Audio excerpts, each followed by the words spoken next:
Hey there, it's Beebs, aka Sneaked here with a beautiful plus 23 Grimrail Depot. We did it with a minute to spare. Had a great time in there. We learned a lot. We died a bit. That's okay. We ran a guild group. We have, of course, our amazing No Warrior tank. Teens here leading the charge, doing spell reflection things. R2 out of retirement temporarily, dropping stones, killing things. Lakini keeping us alive, dropping tremor totems, and making sure we don't all die. And Dawnbreaker, who's playing his 500th alt. This man has 300 alts. They all have Keystone Master. What an absolute legend. And, of course, myself, I am playing Sneak the Rogue, and I've hit a little bit of a gear cap. I haven't actually gotten any more gear pretty much since I got this amazing Heroic Cache. I've had terrible vault luck. I am fishing for 304s as a non-mythic raider. It's really the only way for me to progress my gear. I don't have the care or time to try to progress Mythic Raid to get the upgrade tokens for my Sylvanas Dagger or buy trinkets.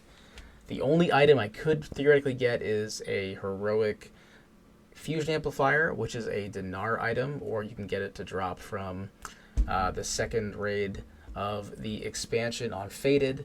That said, though, that's life. I'm almost 300 eye level. I'm going to get there eventually. Let's get into the key. And with the countdown, we're going to get the keys started here. 3, 2, 1, go. I picked up my crit buff.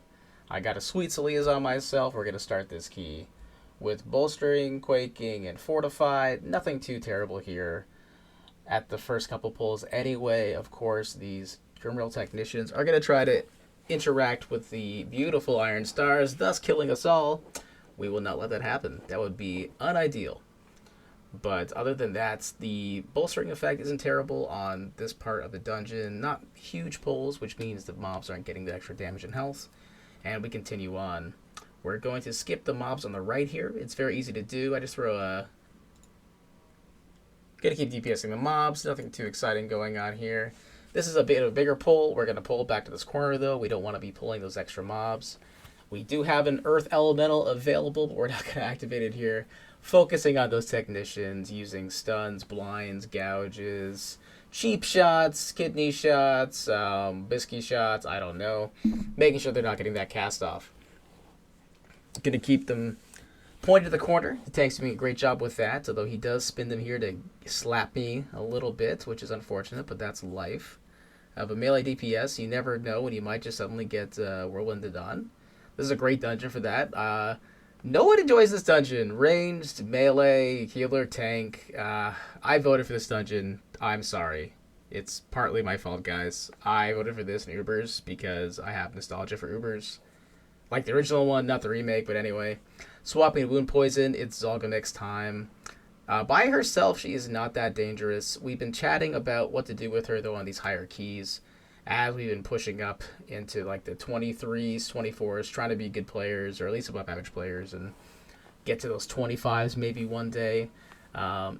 In the polls, like in Junkyard, where she comes with friends, we're probably going to be popping Harrow on her this week for sure. Polls where she's by herself, it's not too terrible to handle. She still takes a little bit longer than anyone would really like, but she's still worth killing for the buff, and because of it, it just means you have to take a long fight here. In our current group comp, we've got a Mage, Warlock, and myself, so we've got a little bit of extra MS effect. That 10% from the Dreadlord, from the guy, the Felguard guy, is going to be a little bit helpful. And on to the boss, though. We didn't do a great job at abusing the LOS to reduce the damage the healer has to heal. This is an absolute must on Tyrannical keys, but on Fortified, the damage is healable. As you can see, I'm doing my best here. I'm going to be using Feint and Cloak to try to mitigate that damage. The second Railmaster Rocket Spark comes down, though. I'm going to swap to him, make sure my Blade Flurry is up, and get that extra damage in. He, of course, takes extra damage when he's down on this phase here. The problem that we always run into, though, is we over-cleave on Railmaster, and Mr. Borka here is always extremely healthy, which means Subsucker, usually me, has to swap and do some extra damage on him to even them out. It's not a big deal. I'm just complaining about pretty much nothing. Like, I'm doing my job as a melee DPS to cleave down the easier target.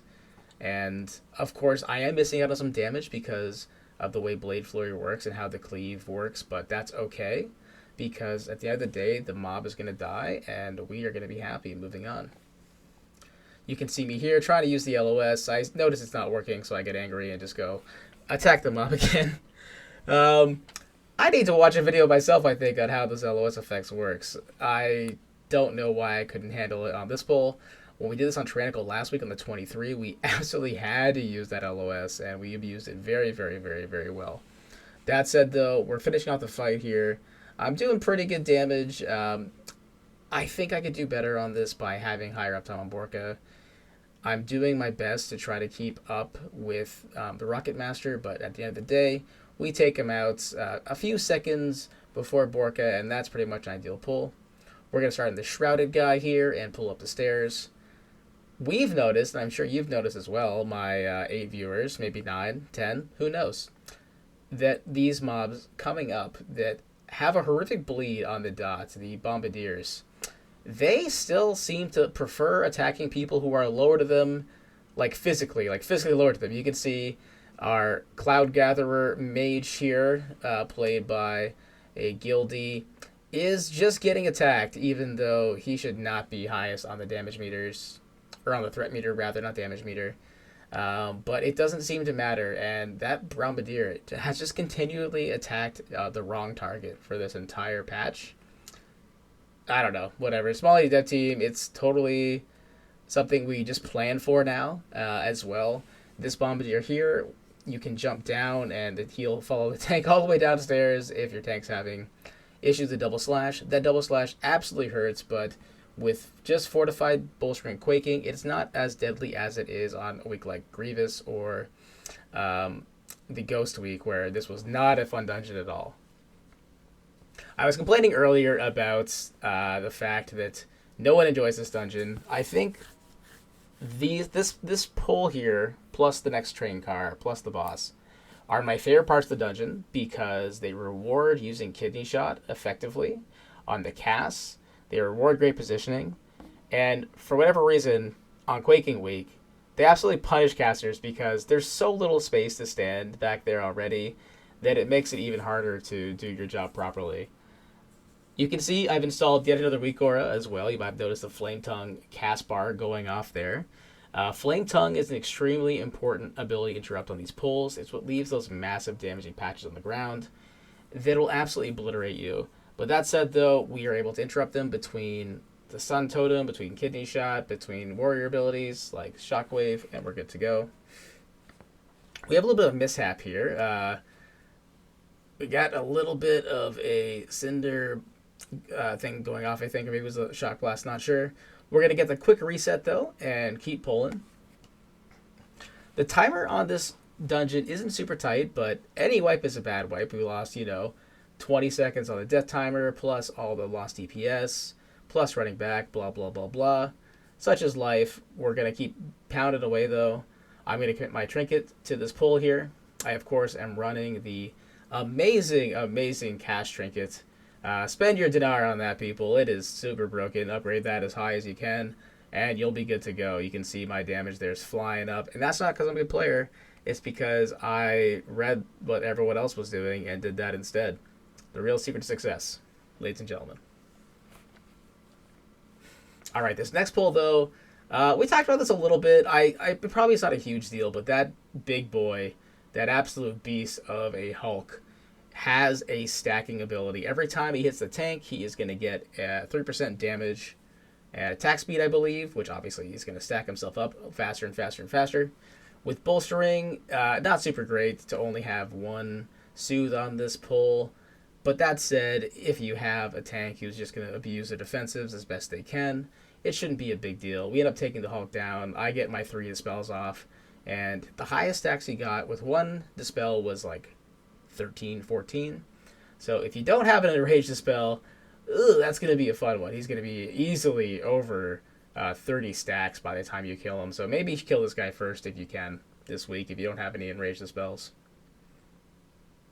Alright, last pull before the second boss of the dungeon. This pull features 2 Cinder Seers. Our tank is called, he'll be interrupting the Skull one, so I dedicate myself to the non-Skull one, But instead of having to stun them, R2 and I just decide to blast simultaneously, taking off into space and leaving these mobs in the dust. We peaked super high there, and the mobs just got absolutely destroyed. It was awesome. Yeah.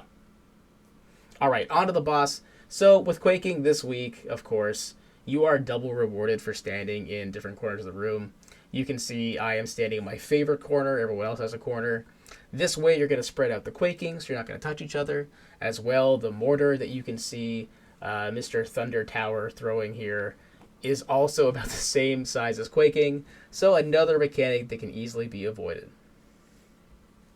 All right, so you can see I've got my cash available here, but I'm not using it, and there's a good reason for that. This is a pretty straightforward DPS tip, but anytime you can get extra value out of your trinket by using it on more targets, that's amazing. If you think about it like this. If your trinket does 500 damage to one target and 500 damage to two targets, it makes a lot more sense to use when there's two targets. However, if using a trinket like Cash, which scales infinitely with the number of mobs around you, the damage it does to each mob scales multiplicatively. That's the right word. So using it on one target is way less value than losing a cast but using it on 10 targets. That's just math. Check me out. That's fine. But obviously you want to use it as much as possible, but just the fact that I knew that there was a big pull coming up with all these mobs coming down is why I saved it. Another great rogue trip on Thunder Tower, though, is of course using Vanish. So any kind of ability lets you drop combat or drop at least a mob's attention on you. So Shadow Meld, Feign Death, Vanish, Reincarnation on a Shaman, of course, a great one. Anything that lets you drop a target is going to make Thunder Tower swap targets from you. So you can see when DBM puts that skull on my forehead, I have Vanish up and I can easily just drop the target, meaning I'm not losing downtime on the boss, meaning I'm not losing downtime on the mobs. That is just the way to play. There are lots of instances where, even as an Outlaw Rogue, where you want to use Vanish as part of your rotation, it just makes more sense to hold it. Whether that means saving damage on your group, or whether that means saving damage on yourself, it is sometimes better to lose a bit of damage to help the group out.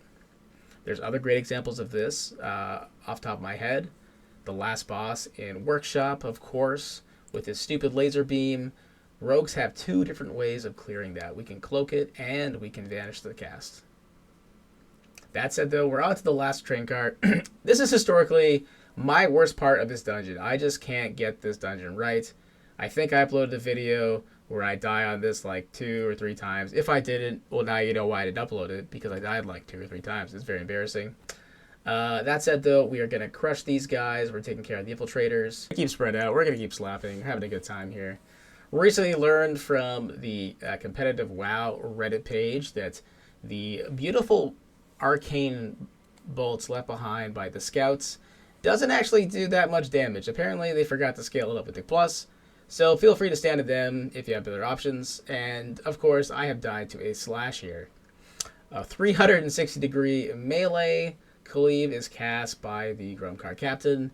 Thankfully, there is only one of these mobs in the entire dungeon, because if there was more than that, I probably would have quit this game weeks ago.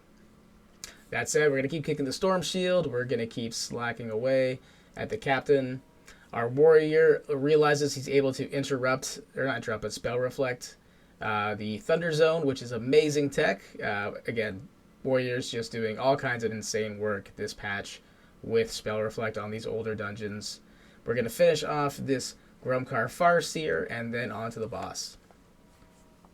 So it is bolstering this week, but of course, these remaining loaders don't do anything other than melee. It is totally worth it to pull them with some other mobs, especially if you are a little short on time. You can see here, we're feeling pretty confident. We got 3 minutes and 45 seconds for the boss on a fortified key. We're feeling pretty confident that this is going to be an easy kill. Alright, so time for some more Skylord Torva fun facts and or trivia. So she's going to throw that spinning spear at either the tank or a melee DPS, and you can see we positioned ourselves in such a way that these spears aren't going to be flying back towards our caster friends here. This gets harder and harder as the fight goes on. We are going to be running out of space. Those casts from her mount are going to get bigger and bigger, but we're going to keep dodging as best we can and moving the boss in and out of spaces. You can see I've got a snare on me as well. Very easy to dodge, very obvious, but can be a little frustrating as you run out of space. And you can see here that we are reaching the part of the fight where it gets a little more hectic. So again, as the fight goes on, the area covered by those Thunder's Breast is going to grow and grow and grow. I managed to proc my Chief Death there, but I'm able to use my human racial to get out of the stun, so I stepped on one of the traps like a fool. Not noticing the blue on blue on blue. That's on me, I guess. I need to get my eyes checked. Whatever. That said, nothing super exciting happening here rogue-wise. We're going to point that spear away as best we can. We are going to be dodging the mechanics as best we can. We're going to use Cloak of Shadows to walk through this lightning as best we can. I should be using Feint more effectively. I have the opportunity to use Feint, and I don't take it in a lot of these cases here. The damage from the Thunderlord's cast that hits the entire party that is not dodgeable is feintable. But that said, we kill the boss, and I decide I'm going to kill myself to be first to the loot box so I can be first on the disappointment train. That said, there we are. That is the 23 Grimrail Depot. We timed it with less than a minute to go with 9 deaths and some solid wipes. The quaking did not stop. We tried to kill each other and failed. Thank you so much for watching this video. Maybe there'll be more, maybe not. I got a 24 lower Kara. We're not running that. We're going to run like a 22 Kara, maybe. Lower Kara is still a scary place. Thank you for watching. My cat says hello. He's asleep. I love him very much.